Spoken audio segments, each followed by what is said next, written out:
Welcome back to my YouTube channel. जी हाँ मेरे दोस्त, जैसा कि मैंने आप लोगों के बीच में आज एक ऐसी चीज लिखा है जिसका मतलब एक ही होता है, लेकिन यूज दोनों का अलग अलग होता है। आपको मैं बताना चाहूंगा, समझाना चाहूंगा। जैसे है आलसो और टू। आलसो का मतलब भी होता है भी, टू भी, दोनों का मतलब भी होता है भी, लेकिन इसका प्रयोग दोनों का कहाँ पे होगा कहाँ पे नहीं होगा, मैं आपको यही बताना चाहूंगा। आज मैं बताने के लिए आ गया हूं और मैं इसको एकदम शुरू से बताऊंगा। इसको समझने का प्रयास कीजिए, कॉपी पेन खोल के बैठिए, एकदम से लिखने का प्रयास कीजिए, उसको समझने का प्रयास कीजिए।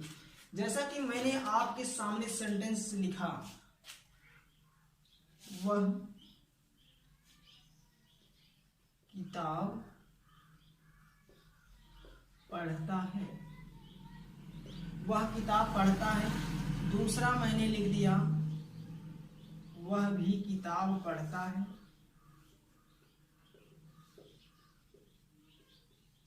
तीसरा मैंने लिख दिया, वह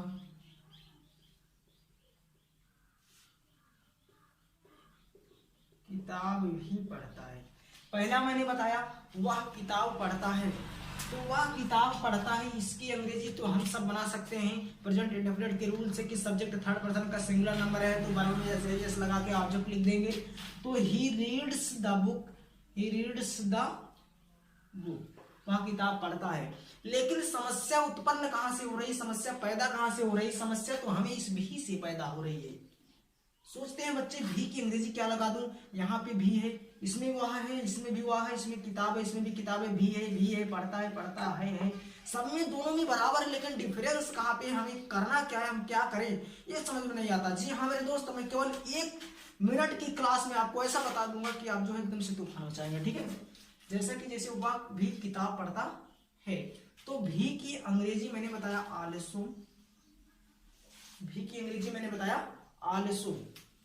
और टू, आलसो का प्रयोग कहां करोगे और टू का प्रयोग कहां करोगे, मैं आपको एकदम आराम से समझा रहा हूं, ध्यान से समझने का प्रयास कीजिए, माइंड को एकदम कंसंट्रेट रखिए। अगर तुम्हारा सब्जेक्ट के बाद, इधर देख लीजिए थोड़ा, सब्जेक्ट के बाद अगर भी है और एक में होता है ऑब्जेक्ट के बाद अगर भी होगा, अगर सब्जेक्ट के बाद तुम्हारे सेंटेंस में भी लगा है तो वहां पे तुम्हें आलसो का प्रयोग करना होगा। किसका प्रयोग, आलसो का। अगर सब्जेक्ट के बाद, सब्जेक्ट का मतलब कर्ता, अगर कर्ता के बाद तुम्हारे सेंटेंस में भी लगा है वहां पे तुम आलसो का प्रयोग करना।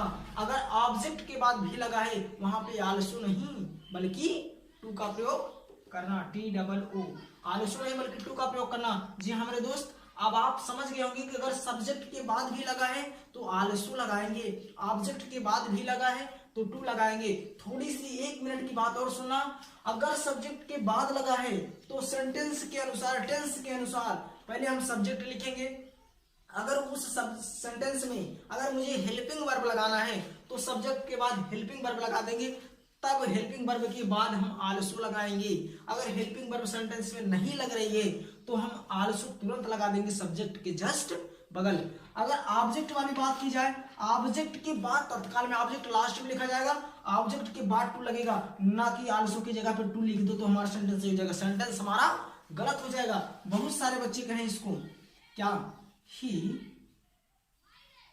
Also reads the book, he also reads the book. बहुत लोग कहेंगे he too reads the book. जी हाँ मेरे दोस्त, ये सेंटेंस आपका गलत हो जाएगा, ये ऊपर वाला सेंटेंस सही होगा, ही आलसो रीड्स द बुक, और ये हमारा ही टू रीड्स द बुक, ये सेंटेंस गलत हो जाएगा।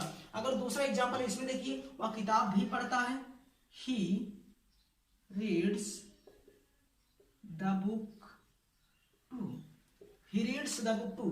अगर इसको लिखोगे he also reads the book, he also reads the book, तो ये नीचे वाला गलत होगा, इसमें ये वाला यूज लगेगा, सब ऑब्जेक्ट के बाद टू लगेगा, इसमें सब्जेक्ट के जस्ट बाद आलसो लगेगा टू। यहाँ अगर सब्जेक्ट के बाद टू लगाओगे तो सेंटेंस गलत, अगर ऑब्जेक्ट के बाद ऑब्जेक्ट के बाद आलसो लगाओगे तो सेंटेंस गलत। जी हाँ मेरे दोस्त, अगर आपको क्लास समझ में आई होगी तो कृपया एक काम जरूर करना ना भूले, मेरे चैनल को अगर जो अभी तक सब्सक्राइब नहीं किए हैं कृपया सब्सक्राइब कर दीजिए और लाइक और शेयर कीजिए।